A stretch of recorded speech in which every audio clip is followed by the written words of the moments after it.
बाबा जी की प्यारी साध संगत जी। यह एक बहुत ही प्यारी घटना है। साध संगत जी डेरे में कुछ लोग आए और उनके साथ एक छोटी सी लड़की भी आई। उसकी भूख उसे यहाँ खींच लाई थी, क्योंकि उसे पता था कि डेरे में भोजन मिलेगा। महापुरुषों ने उस लड़की को अपने पास बुलाया और पूछा, तू कौन है?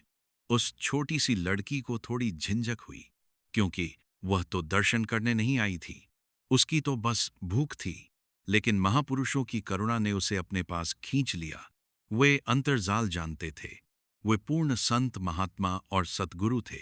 महापुरुषों को उसकी स्थिति का पूरा ज्ञान था और उन्होंने उस लड़की की आवश्यकताओं को समझा। यह देखना बहुत सुंदर था कि कैसे एक साधारण सी भूख ने उसे एक महान अनुभव के दरवाजे तक पहुंचाया। इस घटना से हमें यह सीखने को मिलता है कि सच्ची भूख केवल पेट की नहीं होती, बल्कि आत्मा की भी होती है। जब हम अपनी जरूरतों को ईमानदारी से स्वीकार करते हैं, तो हमें मार्गदर्शन और प्रेम का अनुभव होता है। फिर भी बातें कर रहे हैं कि कौन हो तुम और क्या करने आई हो और क्या काम करते हो। बाकी सब तो झूठ बोल रहे हैं कि ये काम करते हैं, वह काम करते हैं, फलाना काम करते हैं। और एक छोटी सी लड़की, 141 साल की। फिर महापुरुषों ने उससे पूछा कि क्या काम करते हो और क्या करने आई हो। तो वह बोली कि भूख लगी थी, भोजन करने आई हूं। सभी लोग उसे घूरने लगे कि चुप रहना, मगर वह लड़की बोल पड़ी कि हम चोर हैं। सब उसे घूरने में लगे हैं कि तूने क्या कह दिया है। महापुरुषों के सामने सब कुछ बता दिया कि हम चोर हैं, चोरी करने आते हैं। महापुरुष उस लड़की से पूछने लगे कि चोरी कैसे करते हो। फिर लड़की बोली कि हम पहले साहूकार के घर के बाहर पहरा लगा देते हैं, कभी वह आते हैं, कभी वह जाते हैं, पूरा हिसाब किताब लगाकर जब वह घर में नहीं होते तो हम चोरी कर लेते हैं।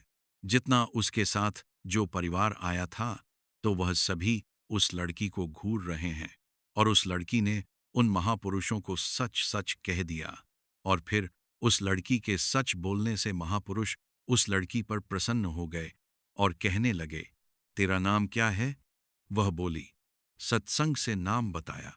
उसने उसके हाथ में एक लोहे की छड़ी थी। रात थी। फिर महापुरुषों ने बड़े ही प्यार से उस लड़की से कहा कि बेटा, अगर तू यह छड़ी हमें दे देगी तो हम तुझे महारानी बना देंगे। अगर तू यह छड़ी हमें दे देगी तो हम तुझे महारानी बना देंगे। और फिर उसी वक्त उस लड़की ने वह छड़ी महापुरुषों को दे दी। इतना भोलापन! सभी ने झूठ बोला। सभी झूठ बोल रहे हैं कि हम वह काम करते हैं, हम यह काम करते हैं। मगर इस लड़की ने सच बोल दिया और फिर यह बात आई गई हो गई। और फिर कुछ समय के बाद यह पूरा परिवार चोरी करते हुए पकड़ा गया। उस समय राजा महाराजाओं का जमाना था और फिर इस पूरे परिवार को पकड़कर जेल खाने में डाल दिया। काफी समय जेल में रहे। फिर एक दिन राजा के मन में आया। पुराने जमाने में राजा जब उनका जन्मदिन होता था तो वह जेल में जाकर खुशी में आकर कई लोगों को रिहा कर दिया करते थे। और फिर राजा जेल में चक्कर मारने गया और देखा कि इतनी खूबसूरत लड़की जेल में है और उसे देखकर उस पर मोहित हो गया और कहने लगा, मुझसे शादी करोगी? वह तैयार हो गई और अब उसकी शादी राजा से हो गई। महारानी बन गई और वह सोच रही है, बैठी है, आंखों में आंसू है। उसे याद आ गया कि महापुरुषों ने मुझे कहा था कि यह छड़ी मुझे दे दे, तुझे महारानी बना दूंगा। अब यहां पर सोचने वाली बात है, वह महारानी कैसे बनी? छड़ी देने से नहीं। उसने सच बोला था, इसलिए महापुरुषों के आगे जाकर सच बोल दिया। ऐसे ही 5वीं पातशाही श्री गुरु अर्जुन देव जी महाराज के सामने भाई लखुजीराव को संत बना दिया और फिर वह भाई लक्ष्मी जी आगे जाकर इतनी कमाई वाला बना, इतनी कमाई वाला बना। साध संगत जी, इसी ने कहा था कि बुद्धि का आवा कच्चा है। इसकी अवस्था ऐसी बन गई कि एक डाकू भाई लखुसर ना जाने कितने ही कत्ल किए हैं, गिनती नहीं है, और ना जाने कितने ही पाप कर्म किए हैं, और सदुगुरु ने उसके पाप कर्म नहीं देखे। उसने सच बोला और एक डाकू से संत बना दिया। इसने सच बोला था कि बुद्धि का आवा कच्चा। फिर गुरु अर्जुन देव जी महाराज कहने लगे कि आवा कच्चा ही होगा। क्योंकि इसकी इतनी कमाई है, यह हमारा भक्त है। और भक्त का कहना हम टाल नहीं सकते, क्योंकि गुरु अर्जुन देव जी महाराज ने कहा था कि आवा पक्का निकलेगा, मगर आवा कच्चा निकला। क्योंकि भाई, मेरी बंधी भक्त छुड़ाए, बांधी भक्त ना छूटे।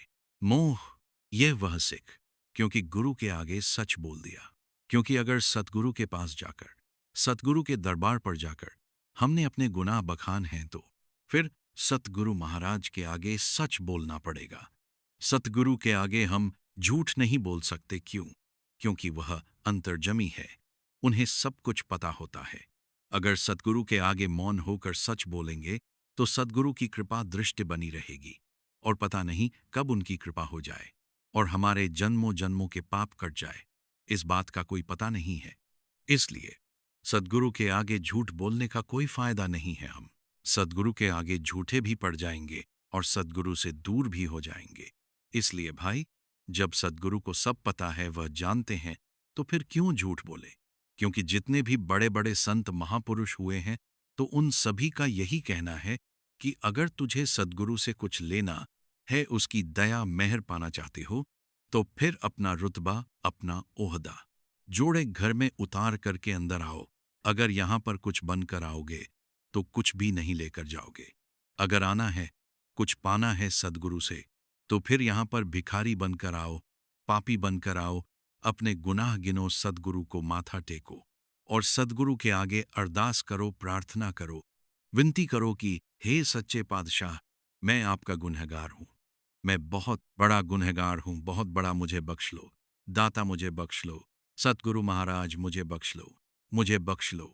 मुझे सही रास्ते पर चलने का बल बख्श दो सच्चे पातशाह, मुझे सही मार्ग दिखा दो। क्योंकि हम भूल हारे हैं, बार बार भूल करते हैं, मगर आप तो भटकों को सही मार्ग दिखाने वाले। पापी हूं, गुनहगार हूं, अनजान हूं, जैसा भी हूं, भला हूं, बुरा हूं, मगर आपका बच्चा हूं। दाता है सतगुरु, आपका बच्चा हूं, बख्श लो, मुझे बख्श लो। अगर यह शिक्षा लेनी है ना साध संगत जी, तो भाई गुरदास जी के जीवन से ले सकते हो। भाई गुरदास जी कहीं से गुजर रहे थे। भाई गुरदास जी इतनी कमाई वाले साध संगत जी कि उनके चेहरे पर इतना जलाल, जो नाम का स्मरण करते हैं, जो नाम जपते हैं, तो उनके चेहरे पर एक जलाल आ जाता है। उनके दर्शन करके मन को ठंड प्राप्त होती है, और यही निशानी होती है महापुरुषों की, जिसमें लिए मन हुए आनंद सो सतगुरु कहिए। जिसके मिलने से, जिसके दर्शन होने से मन करते हैं को शांति आ जाए, मन को सुकून आ जाए, तो यह पहचान है कि उसके अंदर नाम चल रहा है। और भाई गुरदास जी कहीं से जा रहे हैं, मुंह पर जलाल है। किसी ने किसी से पूछा कि यह कौन है? फिर दूसरा कहने लगा, यह महापुरुष है, बड़ी कमाई वाले हैं। और फिर भाई गुरदास जी ने यह बातें सुन ली, उनके कानों में यह बातें पड़ गई, तो फिर वहां उन्होंने यह कविता उच्चारण की, अपराध गुण होवे मुख मंदा चेर, यार जवार पर कर जो बंदा साध संगत जी। ऐसी कोई गली नहीं जो भाई गुरदास जी ने अपने आप को ना दी हो। उस समय इस दुनिया में ऐसी कोई गली नहीं बनी जो वहां भाई गुरदास जी ने अपने आप को ना दी हो। कहने लगे, मुझे संत कह रहे हो कि इसके मुंह पर जलाल है। कहने लगे कि मैं यह हूं, अपराधी गुनहगार हो, बेम गुरु से विमुख हूं मैं, मंदा हूं, मैं बुरा हूं, चोर हूं, यार हूं, जवान हूं, जुवारी हूं, मैं दूसरों के घर को लूटने वाला आदमी हूं। मैं पढ़कर जो अंधा, निंदक, दुष्ट, हरामखोर, ठग, द्वेष, गंदा काम, क्रोध, मद, लोभ, मोह, अहंकार का अंधा, विश्वासघाती, अपकीर्ति, धन में को नरक का सिमर मुर्दा। दादा सदगुरु बख्द मुझे, सदगुरु ही बख्शे तो बख्शे, वरना मुझे नरक में भी जगह ना मिले। भाई गुरदास जी, वह जिनकी वाणी हर अंदर साहिब में पड़ी है, जिनकी वाणी को पूंजी का खिताब मिला है, वह भाई गुरदास जी, जिन्होंने अपने मन की अवस्था देखो कहाँ रखी है कि मैं इतना गुनहगार हूं, और हम देख लो, हमारा तो ये हाल है। एक टके का ज्ञान नहीं हमें, और अपने आप को पता नहीं क्या समझते हैं। साध संगत जी, एक बड़े ही ज्ञान की बात है। अगर हम इस बात को मान ले, अगर हम इस बात को समझ ले, तो हमारा जीवन बदल जाएगा। छोटी सी बात है कि जब चीर हरण हुआ था द्रौपदी का, और फिर उसके तुरंत बाद जब कृष्ण जी द्रौपदी से मिलने आए थे, तो द्रौपदी अपना दरवाजा नहीं खोल रही थी, किसी से भी नहीं मिल रही थी। और फिर जब कृष्ण जी से मिली, तो फिर सबसे पहला वचन कृष्ण जी ने द्रौपदी से पता क्या कहा था? कृष्ण जी ने द्रौपदी से कहा था कि सबसे पहला काम यह कर कि तू दुर्योधन को माफ कर दे। द्रौपदी यह सुनकर हैरान हो गई कि उसे माफ कर दूं, जिसने मेरी इज्जत को सारे राजमहल में सबके सामने नीलाम करने की कोशिश की, तो मैं उसे कैसे माफ कर दूं? फिर श्री कृष्ण जी कहने लगे कि उसने जो कर्म किया है तो उसे उसकी सजा उसके कर्म के अनुसार मिलेगी, मगर तू उसे भीतर से माफ कर दे, भीतर से कह दे कि मैंने दुर्योधन को माफ कर दिया, ऊपर से भी नहीं। भीतर से द्रौपदी कहने लगी कि मैं कैसे कह दूं? कृष्ण जी कहने लगे कि मैं उसके लिए नहीं कह रहा हूं, मुझे उस पर तरस नहीं आ रहा है, मुझे तुझ पर तरस आ रहा है। मैं तेरा भला चाहता हूं, क्योंकि अगर तुमने उसे माफ नहीं किया तो अंदर आग तेरे जलती रहेगी, परेशानी में तू रहेगी, एकाग्रचित तू नहीं हो पाएगी, परेशान तू रहेगी। और अगर तू दुर्योधन को माफ कर देगी तो तेरा मन शांत हो जाएगा। साध संगत जी, देख लो, आज हमारे सबके मन अशांत है। क्यों? क्योंकि हर एक यह वाणी कहती है, जब तेरे को बैरी मीत तब लागे ना चले ना ही चित। जब तक हमारे मन में कोई दुश्मन है, कोई मित्र है, कि जैसे यह मेरा मित्र है, यह मेरा दुश्मन है, मन में यह चल रहा है। वाणी कहती है, गुरु अर्जुन देव जी महाराज कहते हैं, तब तक तेरा मन एकाग्र चित हो ही नहीं सकता, सवाल ही नहीं पैदा होता। क्योंकि मन को एकाग्रचित करने के लिए मन में से द्वितीय भाव निकालना पड़ता है। जब तक हम किसी को दुश्मन समझेंगे, दुश्मन समझकर बैठे रहेंगे, उसके बारे में बुरा सोचते रहेंगे, तब तक हमारा मन एकाग्रचित्त नहीं होगा। चाहे बड़े से बड़े दुश्मन ने आपके साथ बुरा किया हो, तो माफ करना सीखो, माफ कर दो, क्योंकि ये उसके लिए नहीं है, ये हमारे लिए है। मन शांत हो जाएगा और मन नाम में जुड़ना शुरू हो जाएगा। हमारा ये हाल है कि अगर हमारे साथ किसी ने बुरा कर दिया तो हम उस बात को पकड़कर बैठे रहते हैं कि उसने मेरे साथ बुरा किया, फिर उसे बददुआ देते हैं, उसका बुरा सोचते रहते हैं। तो भाई, ऐसे मन एकाग्र चित्त नहीं होगा। और अगर मन एकाग्र चित्त नहीं होगा तो यह फिर नाम में जुड़ ही नहीं सकता है, मन नाम में नहीं जुड़ेगा। सीधी सी बात है कि अगर तुम चाहते हो कि गुरु तुम्हें माफ कर दे, तुम्हारे गुनाह बख्श दे, तो फिर तुम्हें दूसरों के गुनाह बख्शने होंगे, जो उन्होंने तुम्हारे साथ किए हैं उन्हें माफ करना होगा। अगर ऐसी भावना रखोगे तो वह मालिक व गुरु हमेशा तेरे साथ है, तेरे अंग संग है। बाबा नंद सिंह जी की अरदास है, वह यह अरदास किया करते थे कि सच्चे पादशाह जैसे भूमिया चोर, सज्जन ठग कोटे, राक्षस के गुनाह नहीं देखे। तो हम भी उसी पार्टी के हैं, हमारे भी गुनाह बख्श दे, हमारे भी गुनाह मत देख, हम तो उनसे भी बड़े पापी हैं, हमें बख्श दे, वह बख्शने के लिए बैठा है साथ। संगत जी, यह अरदास करो कि हे दाता बख्श ले, ताकि भीतर नाम का तिनका प्रवेश कर जाए, ज्ञान प्रवेश कर जाए, और सिमरन जो नजर गुरु अर्जुन देव जी महाराज ने, जो नजर आप जी ने भाई लखन पर की, तो वह नजर आज हम पर भी कर दे, इस भवसागर से पार कर दे पाश। बस यही अरदास करो, हर वेले बख्श ले, पादशाह बख्श ले, बख ले वह बख लेगा साध संगत जी। वह बख हर है, दयावान है, कृपा निदान है, वह जरूर बख लेगा। जो सत्संगी मालिक की भक्ति में लगा होता है, वह मालिक उस सत्संगी को किसी चीज की कोई कमी नहीं आने देता।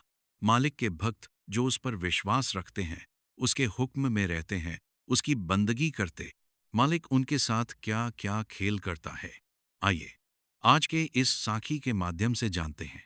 साध संगत जी, एक बार एक परिवार में 4 भाई रहा करते थे।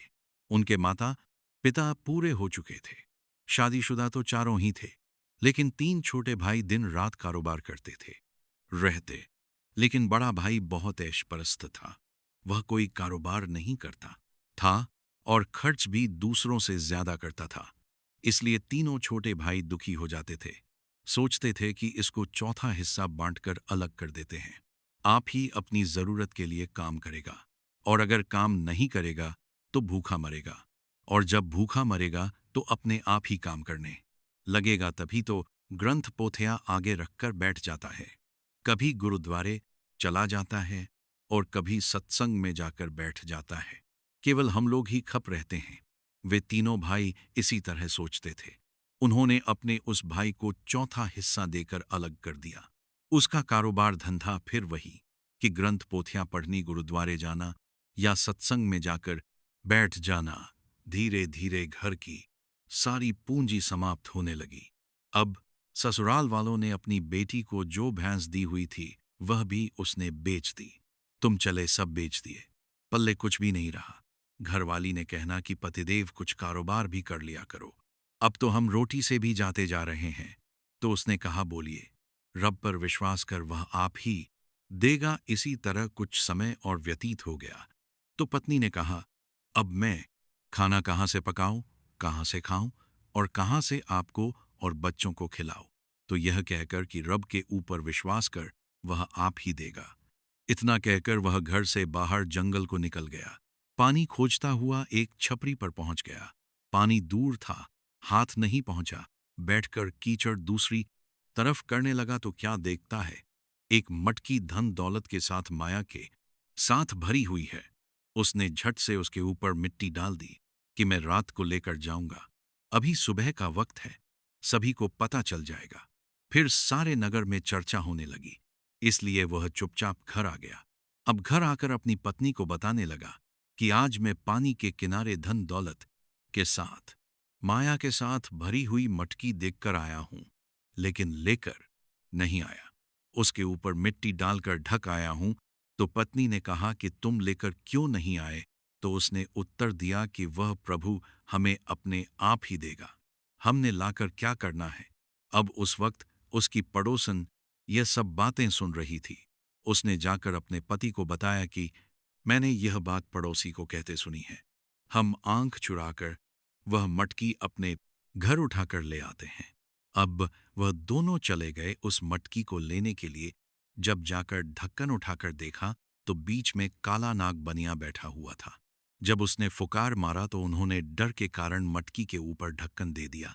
तो कहा कि यह पड़ोसी ने हमें मारने के लिए चाला लादे हैं, चली होगी, हमें ही सुनाने के लिए कहा होगा कि यहां पर माया पड़ी है कि जब ये जाएंगे और ढक्कन उठाएंगे तो सांप इन्हें मार देगा, लेकिन हम इस सांप को उनके ऊपर ही फेंक देंगे। हम तो बच गए हैं, वह नहीं बच पाएंगे। अब उन्होंने वह मटकी उठाई और घर लाकर रख दी कि रात को जब पड़ोसी सो जाएंगे तो इसे उनके घर में फेंक देंगे। यह काला नाग उन्हीं को लग जाएगा तो वे सारे मारे जाएंगे। इनकी इस चालाकी खेलने का फल इनको ही मिल जाएगा। तो उन्होंने इसी तरह किया। वह तो माया ही थी जो नाग के रूप में उन्हें दिखाई दे चुकी थी, क्योंकि वह माया उनके कर्मों में नहीं थी। अब जब पति पत्नी सुबह उठे तो उन्होंने माया का ढेर देखा। खुशियों का सूरज चढ़ गया, सारे गम चिंताएं और अंधेरे दूर हो गए। छप्पर की जगह वहां पर सुंदर मकान बन गया। तो साध संगत जी, यह है प्रभु के ऊपर भरोसा रखने का शुभ फल जो उसे प्राप्त हो गया। तो प्यारे साध संगत जी, जो प्रभु भक्ति में लीन रहता है उसे किसी भी चीज का घाटा नहीं होता। इस जीवन में प्रभु सिमरण ही सार वस्तु है। सिमरण करो तो सच्चा आनंद मानो, जो सतगुरु से प्राप्त होता है। जो वक्त जिंदगी का प्रभु सिमरण से खाली निकल गया है वह किसी लेखे में नहीं आता। वह समय व्यर्थ हो जाता है, पता नहीं कि कब बुलावा आ जाए। और मुसाफिर जब किसी लंबी मंजिल की तैयारी करने लगता है तो कई तरह के सामान अपने रास्ते के लिए तैयार करता है। अगर परलोक के सफर पर जाना है तो सफर के लिए कुछ सोचना भी जरूरी है। बहुत सी कठिनाइयां हैं, बहुत तपिश है, कुछ प्रबंध तो करना पड़ेगा। हमें सद्गुरु की बख्शीश चाहिए, नाम का सिमरण करना चाहिए। नाम साथी होगा तो हर जगह पर रक्षा होगी। यमदूतों से बचना है, तपिश से बचना है, अग्निकुंड से बचना है, नरक की खाई से बचकर निकलना है और भूतों से भी बचना है। बहुत सी कठिनाइयां हैं, गिन कर बताई नहीं जा सकती। हर मुश्किल पर नाम ने ही हमारी रक्षा करनी है। केवल नाम ही हमारा साथी बनेगा। लेकिन साध संगत जी, जो मन के पीछे लग जाता है वह फिर उसकी इच्छाओं की बेड़ियों से आजाद नहीं हो पाता। यह मन ही संसारी भोग की आशा रखता है जो आज तक पूरी नहीं हो सकी। इसीलिए अगर हमें सुख चाहिए तो इच्छाओं का त्याग करके प्रभु का स्मरण करना चाहिए। यह जितनी भी इच्छाएं हैं, सारी इच्छाएं दुख रूप है। तो साध संगत जी, अपने मन से इच्छाएं, चाह लोभ का त्याग करना चाहिए। जब तक इनका त्याग नहीं होगा तब तक हमारा मन एकाग्र नहीं हो सकता। सता रावण के पास क्या नहीं था? सोने की लंका थी, पुत्र थे, नाती पोते थे भाई, शूरवीर थे। सोने का तख्त था, सोने का छत्र सिर के ऊपर झूल रहा था, किसी पदार्थ की कोई कमी नहीं थी। लेकिन एक सीता की चाह पैदा हुई तो सब कुछ तबाह कर लिया। कोई पीछे दिया जलाने वाला भी नहीं रहा। और दूसरी तरफ विभीषण, जो राम जी की शरण में आ गया, ईर्ष्या भाव से रहित था। सो साध संगत जी, ईर्ष्या से रहित होना पड़ता है। अपने मन को निर्वैर करना चाहिए। जब तक यह मन दोषों से रहित नहीं होगा तब तक मन स्थिर नहीं हो सकता।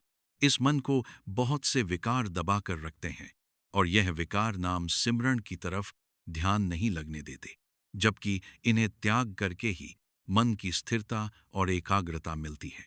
मन को काबू में रखने के लिए इसका सुधार करना ही पड़ता है। और आगे कल का दिन तैयार खड़ा है। हमारा अंत समय हमारे नजदीक आता जा रहा है। परमात्मा को प्राप्त करने का वक्त बीतता जा रहा है। और जब यह वक्त बीत जाएगा तो मुड़कर हाथ नहीं आएगा। तो साध संगत जी, हमें समय व्यर्थ गम वाए बिना सेवा और सिमरण करके अपना जीवन सफल बनाना चाहिए। साध संगत जी, यही है उस प्रभु पर भरोसा रखने का फल। जो प्रभु पर भरोसा कर लेता है उसके सारे कार्य सफल हो जाते हैं। तो प्यारी साध संगत जी, किसी ने क्या खूब कहा है, 5 पहर कर्म किया, 3 पहर सोई, 1 घड़ी ना हरि भजे।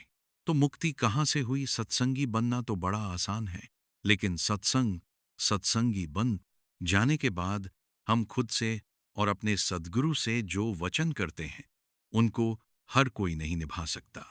बहुत सारी संगत तो ऐसी है जिनका यह कहना है कि सत्संग में जो कुछ फरमाया जाता है वही बातें हर हफ्ते घुमा फिरा कर समझाई जाती हैं।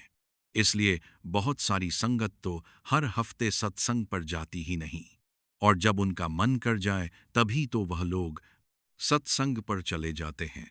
और बहुत सारी संगत ऐसी भी हैं जो हाथ आया सेवा का मौका तक यह कहकर छोड़ देते हैं कि उनके पास समय नहीं है, समय नहीं निकल पाता। तो ये जो चीज हमने सुनी और समझी, ये क्या चीज है? जितने भी जो लोग मौका छोड़ देते हैं सेवा का और ये बोल देते हैं कि उनके पास समय नहीं है, आज मैं आपको इस वीडियो में एक ऐसी घटना के बारे में बताने जा रहा हूं जिसको अगर आपने पूरा सुन लिया तो आप खाना पना या आराम करना तो छोड़ सकते हो, लेकिन सत्संग और सेवा पर जाना कभी नहीं छोड़ोगे। प्रेरणा से भरी ये घटना आपके अंदर इतनी एनर्जी और मोटिवेशन भर देगी कि आपका जीवन ही बदल जाएगा। संगत से विनती है, साखी को पूरा सुनने की कृपा कर करे जी। जब बाबा जी ने गद्दी संभाली थी तो उसके बाद बाबा जी ने जब सत्संग फरमाने शुरू किए थे तो बाबा जी अक्सर एक चीज को नोटिस किया करते थे। एक बुजुर्ग अंकल जी बाबा जी के होने वाले हर एक सत्संग में सबसे आगे और सबसे पहली लाइन में बैठा करते थे। बाबा जी का सत्संग इंडिया के जिस भी कोने में होता था, इन बुजुर्ग अंकल ने जरूर जाना होता था और यह सबसे पहली लाइन में ही बैठा करते थे। और दूसरी चीज बाबा जी ने यह भी नोटिस की थी कि जब बाबा जी सेवादारों को दर्शन दे रहे होते थे तो यही बुजुर्ग अंकल हमेशा सेवादार की लाइन में बैठे होते थे। बाबा जी इस बुजुर्ग अंकल को बहुत बार अलग अलग शहरों में हुए सत्संग में नोटिस कर चुके थे। एक बार बाबा जी ने जब सत्संग फरमाया तो बाबा जी ने अपने एक सेवादार को इशारे से कहा कि उस बुजुर्ग को मेरे पास अंदर कोठी में लेकर आओ। सत्संग फरमाने के बाद बाबा जी स्टेज से उतरकर जब अपनी कोठी में चले गए और जिस सेवादार की बाबा जी ने ड्यूटी लगाई थी उन्होंने जाकर उस बुजुर्ग से कहा कि उस बुजुर्ग से आपको बाबा जी बुला रहे हैं। जो वक्त जिंदगी का प्रभु सिमरन से खाली निकल गया है वह किसी लेखे में नहीं आता, वह समय व्यर्थ हो जाता है, पता नहीं कि कब बुलावा आ जाए। और मुसाफिर जब किसी लंबी मंजिल की तैयारी करने लगता है तो कई तरह के सामान अपने रास्ते के लिए तैयार करता है। अगर परलोक के सफर पर जाना है तो सफर के लिए कुछ सोचना भी जरूरी है। बहुत सी कठिनाइयां हैं, बहुत तपिश है, कुछ प्रबंध तो करना पड़ेगा। हमें सद्गुरु की बख्शीश चाहिए, नाम का सिमरण करना चाहिए। नाम साथी होगा तो हर जगह पर रक्षा होगी। यमदूतों से बचना है, तपिश से बचना है, अग्निकुंड से बचना है, नरक की खाई से बचकर निकलना है, और भूतों से भी बच है। बहुत सी कठिनाइयां हैं, गिनकर और बताई नहीं जा सकती। हर मुश्किल पर नाम ने ही हमारी रक्षा करनी है। केवल नाम ही हमारा साथी बनेगा। लेकिन साध संगत जी, जो मन के पीछे लग जाता है, वह फिर उसकी इच्छाओं की बेड़ियों से आजाद नहीं हो पाता। यह मन ही संसारी भोग की आशा रखता है, जो आज तक पूरी नहीं हो सकी। इसलिए अगर हमें सुख चाहिए तो इच्छाओं का त्याग करके प्रभु का स्मरण करना चाहिए। यह जितनी भी इच्छाएं हैं, सारी इच्छाएं दुख रूप है। तो साध संगत जी, अपने मन से इच्छाएं, चाह लोभ का त्याग करना चाहिए। जब तक इनका त्याग नहीं होगा, तब तक हमारा मन एकाग्र नहीं हो सकता। रावण के पास क्या नहीं था? सोने की लंका थी, पुत्र थे, नाती पोते थे, भाई शूरवीर थे। सोने का तख्त था, सोने का छत्र सिर के ऊपर झूल रहा था। किसी पदार्थ की कोई कमी नहीं थी। लेकिन एक सीता की चाह पैदा हुई तो सब कुछ तबाह कर लिया। कोई पीछे दिया जलाने वाला भी नहीं रहा। और दूसरी तरफ विभीषण, जो राम जी की शरण में आ गया, ईर्ष्या भाव से रहित था। साध संगत जी, ईर्ष्या भाव से रहित होना पड़ता है। अपने मन को निर्वैर करना चाहिए। जब तक यह मन दोषों से रहित नहीं होगा, तब तक मन स्थिर नहीं हो सकता। इस मन को बहुत से विकार दबाकर रखते हैं, और यह विकार नाम सिमरन की तरफ ध्यान नहीं लगने देते। जबकि इन्हें त्याग करके ही मन की स्थिरता और एकाग्रता मिलती है। मन को काबू में रखने के लिए इसका सुधार करना ही पड़ता है। साध संगत जी, जिस तरह कल का रोष चला गया है, आज का दिन आ गया है। आज का दिन भी उसी तरह चला जाएगा, और आगे कल का दिन तैयार खड़ा है। हमारा अंत समय हमारे नजदीक आता जा रहा है। परमात्मा को प्राप्त करने का वक्त बीतता जा रहा है। और जब यह वक्त बीत जाएगा तो मुड़कर हाथ नहीं आएगा। तो साथ संगत जी, हमें समय व्यर्थ गंवाए बिना सेवा और सिमरण करके अपना जीवन सफल बनाना चाहिए। साध संगत जी, यही है उस प्रभु पर भरोसा रखने का फल। जो प्रभु पर भरोसा कर लेता है, उसके सारे कार्य सफल हो जाते हैं। तो प्यारी साध संगत जी, किसी ने क्या खूब कहा है, 5 पहर कर्म किया, 3 पहर सोई, एक घड़ी ना हड़ी भजे। तो मुक्ति कहाँ से हुई? सत्संगी बनना तो बड़ा आसान है, लेकिन सत्संगी बन जाने के बाद हम खुद से और अपने सतगुरु से जो वचन करते हैं, उनको हर कोई नहीं निभा सकता। बहुत सारी संगत तो ऐसी है जिनका यह कहना है कि सत्संग में जो कुछ फरमाया जाता है, वही बातें हर हफ्ते घुमा फिराक समझाई जाती हैं। इसलिए बहुत सारी संगत तो हर हफ्ते सत्संग पर जाती ही नहीं, और जब उनका मन कर, तभी तो वह लोग सत्संग पर चले जाते हैं। और बहुत सारी संगत ऐसी भी है जो हाथ आया सेवा का मौका तक यह कहकर छोड़ देते हैं कि उनके पास समय नहीं है, समय नहीं निकल पाता। तो यह जो चीज हमने सुनी और समझी, यह क्या चीज है?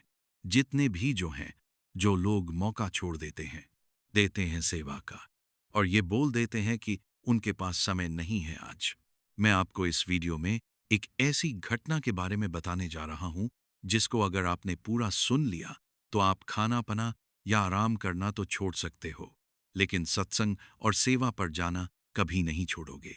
प्रेरणा से भरी यह घटना आपके अंदर इतनी एनर्जी और मोटिवेशन भर देगी कि आपका जीवन ही बदल जाएगा। संगत से विनती है साखी को पूरा सुनने की कृपा करें जी। जब बाबा जी ने गद्दी संभाली थी, तो उसके बाद बाबा जी ने जब सत्संग फरमाने शुरू किए थे, तो बाबा जी अक्सर एक चीज को नोटिस किया करते थे। एक बुजुर्ग अंकल जी बाबा जी के होने वाले हर एक सत्संग में सबसे आगे और सबसे पहली लाइन में बैठा कर करते थे। बाबा जी का सत्संग इंडिया के जिस भी कोने में होता था, इन बुजुर्ग अंकल ने जरूर जाना होता था और ये सबसे पहली लाइन में ही बैठा करते थे। और दूसरी चीज बाबा जी ने यह भी नोटिस की थी कि जब बाबा जी सेवादारों को दर्शन दे रहे होते थे तो यही बुजुर्ग अंकल हमेशा सेवादार की लाइन में बैठे होते थे। बाबा जी इस बुजुर्ग अंकल को बहुत बार अलग अलग शहरों में हुए सत्संग में नोटिस कर चुके थे। एक बार बाबा जी ने जब सत्संग फरमाया तो बाबा जी ने अपने एक सेवादार को इशारे से कहा कि उस बुजुर्ग को मेरे पास अंदर कोठी में लेकर आओ। सत्संग फरमाने के बाद बाबा जी स्टेज से उतरकर जब अपनी कोठी में चले गए और जिस कोठी में लेकर बाबा जी ने सेवादार की बाबा जी ने ड्यूटी लगाई थी, उन्होंने जाकर उस बुजुर्ग से कहा कि आपको बाबा जी बुला रहे हैं। तो यह सुनकर बुजुर्ग बड़ा ही खुश हो गए और सेवादार के साथ बाबा जी की कोठी में गए। कोठी में बाबा जी के इतने करीब से दर्शन पाकर बुजुर्ग बड़े ही निहाल हो गए। बाबा जी ने बुजुर्ग से पूछा कि आप हर सत्संग में सबसे काहे हर सत्संग में सांप से कोठी बाबा जी के आगे वाली लाइन में बैठे होते हो और साल भर में जितने भी सत्संग होते हैं हर सत्संग में और उसके पहले और बाद में होने वाली सेवा में भी आप मौजूद होते हो। क्या आपके परिवार वाले आपको बार बार सत्संग पर आने से और सेवा पर आने से रोकते? नहीं। तो बुजुर्ग कहने लगे कि बाबा जी मेरे घर में मेरी पत्नी है और मेरी दोनों बेटियां की शादी कई साल पहले ही हो गई थी और मेरी पत्नी खुद मुझे सत्संग पर जाने के लिए प्रेरित करती हैं।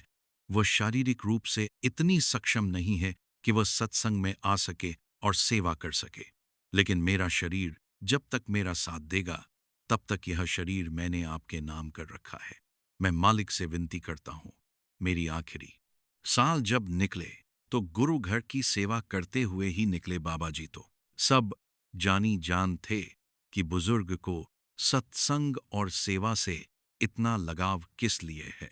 फिर भी बाबा जी ने बुजुर्ग के मुंह से सुनने के लिए उससे सवाल किया। बाबा जी कहने लगे कि आपको सेवा और सत्संग से इतना लगाव हुआ कैसे? तो बुजुर्ग ने बाबा जी को पूरी बात बताई। बुजुर्ग ने बताया कि बाबा जी, जब मैं पहले बहुत बुरे कर्म करता था, मैं मांस और शराब का रोज सेवन करता था, मालिक की तरफ मेरा कोई ध्यान नहीं था। जब मेरी उम्र 60 साल की हुई तो एक बार मुझे शरीर में दिक्कत हुई और जब मैंने डॉक्टर से चेक करवाया तो मेरे पेट में एक रसोली बन गई थी। मेरे पेट में बहुत तेज दर्द रहने लगा जिसका ऑपरेशन करवाना बहुत जरूरी था। डॉक्टर ने कहा था कि अगर ऑपरेशन ना हुआ तो रसौली अंदर फट सकती है और आपकी जान भी जा सकती है। डॉक्टर ने मुझे कहा कि आप घर वालों से सलाह कर लीजिए और हमसे ऑपरेशन की तारीख लेकर ऑपरेशन करवा लीजिए। यह सुनकर मैं डर गया और मैंने अपनी पत्नी से सारी बात की। मेरी पत्नी भी घबरा गई। उन दिनों में मेरा एक जिगरी दोस्त हुआ करता था जो अब चोला छोड़ चुका है। वह एक सत्संगी था और उसने हुजूर महाराज जी से नामदान लिया हुआ था। मैंने सारी बात उसको बताई तो उसने कहा कि तो इसमें परेशान होने वाली क्या बात है, हम तेरा ऑन ऑपरेशन करवा लेते हैं। तो मैंने कहा कि इस तरह के ऑन ऑपरेशन के दौरान कुछ भी हो सकता है। तो मेरे सत्संगी दोस्त ने कहा कि अगर ऑपरेशन नहीं करवाया तो फिर तो पक्का तेरी जान चली जाएगी, इसलिए ऑपरेशन करवा लेने में ही भलाई है। उसी दिन शाम को मेरा दोस्त आपके डेरे में जा रहा था तो मुझे कहने लगा कि तू एक काम कर, तू डॉक्टर से बात कर और पूछ कि वह ऑपरेशन के लिए कब की तारीख दे सकते हैं। अगर 2 दिन बाद की तारीख देते हैं तो तू भी मेरे साथ डेरे चल। तो मैंने डॉ से उसी दिन बात की और बाबा जी आपकी ऐसी कृपा हुई कि डॉक्टर ने मुझे 3 दिन बाद की तारीख दी और आज मुझे समझ आ रहा है कि वह 3 दिन डॉक्टर ने मुझे नहीं बल्कि आपने मुझे दिए थे, क्योंकि अब जो मेरे जीवन में होने जा रहा था वह एक बहुत बड़ा चमत्कार था। मैंने अपने दोस्त को बताया कि डॉक्टर ने 3 दिन बाद की तारीख दी है। तो मेरा दोस्त कहने लगा कि तू अपना बैग पैक कर ले, साथ चल। मैं उस समय एक सत्संग संगी नहीं था और रोज शराब और मांस खाता था। तो मैंने अपने दोस्त से कहा कि भाई, लेकिन मैं डेरे जाने के लायक नहीं हूं, तू तो जानता है मैं रोज क्या करता हूं।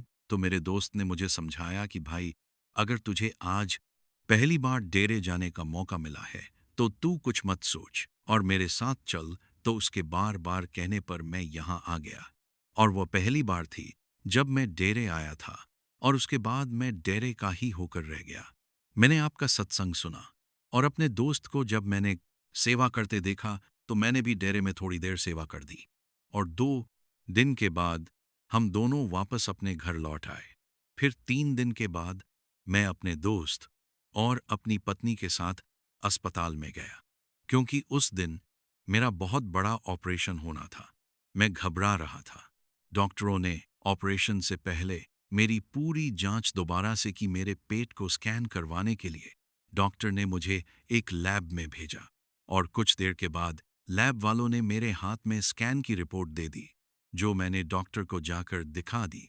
स्कैन की रिपोर्ट आने के बाद डॉक्टर कहने लगे कि आप हमसे मजाक कर रहे हैं क्या? तो मुझे कुछ समझ नहीं आया।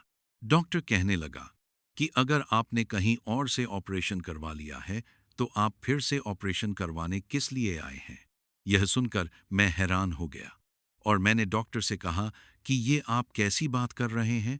तो डॉक्टर ने मुझे स्कैन की रिपोर्ट को कंप्यूटर में दिखाया और कहा कि यह देखो, आपके पेट में जो 3 दिन पहले रसोली थी वह अब निकल चुकी है। वह अब आपके पेट में नहीं है। इसका मतलब साफ है कि आप ऑपरेशन करवा चुके हैं। मैंने उसी समय अपनी कमीज ऊपर करके अपना पेट दिखाया, और मैंने डॉक्टर से कहा कि ये आप कैसी बात कर रहे हैं? क्या आपको मेरे पेट पर कोई चीरे दांत इस पेट ए है का निशान दिख रहा है? जब डॉक्टर ने गौर से देखा तो डॉक्टर की आंखें फटी की फटी रह गई, और डॉक्टर को लगा शायद लैब से रिपोर्ट गलती से बदल गई है। डॉक्टर ने लैब में फोन किया तो लैब वालों ने अच्छे से चेक करने के बाद कहा कि रिपोर्ट एकदम सही है। डॉक्टर ने मुझे उसी समय दूसरी लैब में भेजा, क्योंकि डॉक्टर को यकीन नहीं हो रहा था कि 3 दिन में एक बड़ी रसौली अपने आप गायब कैसे हो गई। जब दूसरी लैब से रिपोर्ट आई तो उसमें भी रसौली नहीं थी। अब डॉक्टर और मेरा माथा चकराने लगा था।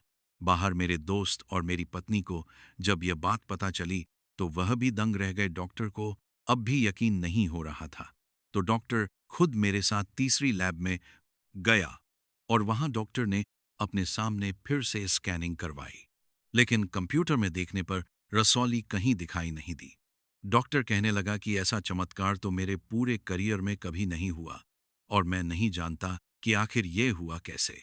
मेरे दोस्त ने मुझे कहा कि भाई, मुझे लगता है कि बाबा जी ने तेरे कर्म काटने के लिए ही तुझे डेरे बुलाया था। उस दिन घर पहुंचने के बाद मेरे दिमाग में पूरी रात आपका स्वरूप घूमता रहा, और आपके स्वरूप को आंखों में लिए मेरी आंख लग गई। और उस रात आपने मुझे सपने में फिर से दर्शन दिए, और आपने मुझे कहा कि हैरान क्यों होता है, यह तेरी एक दिन की सेवा का फल था। तूने बड़े ही निष्काम भाव से मेरी संगत की सेवा की थी और सत्संग सुना था।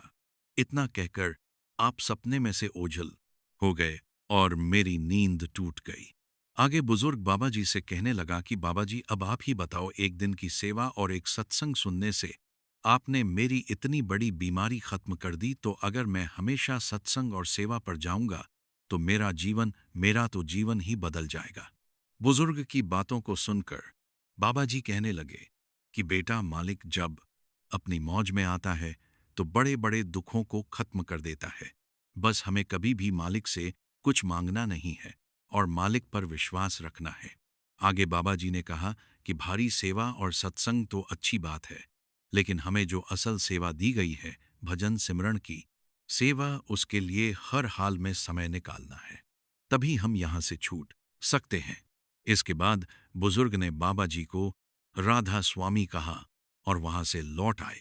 साथ संगत जी, इस घटना को सुनाने का मेरा मकसद यह कभी नहीं है कि आप लोग किसी चीज की लालच में सत्संग और सेवा पर जाना शुरू कर दो।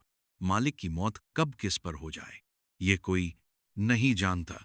हमें निष्काम भाव से सेवा करनी है, और मन में जरा सी भी चाह रखकर ना तो सत्संग पर जाना है और ना ही सेवा पर जाना है। इतना याद रखना है कि मालिक हम हमारी सेवा के बदले हमें वह दे सकता है जिसकी हम कल्पना भी नहीं कर सकते। इसलिए निष्काम सेवा कीजिए और सत्संग पर जाना मिस मत कीजिए। यह बात बिल्कुल ठीक है कि सत्संग में एक ही बात को हर हफ्ते समझाया जाता है।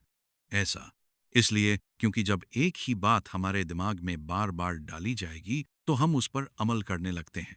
जैसे एक बच्चे का जब एग्जाम होता है तो वह एक ही सिलेबस को 20 बार पढ़ता है। ऐसा इसलिए क्योंकि बार बार पढ़ने से वह चीज दिमाग में बैठ जाती है और एग्जाम देते समय आसानी होती है।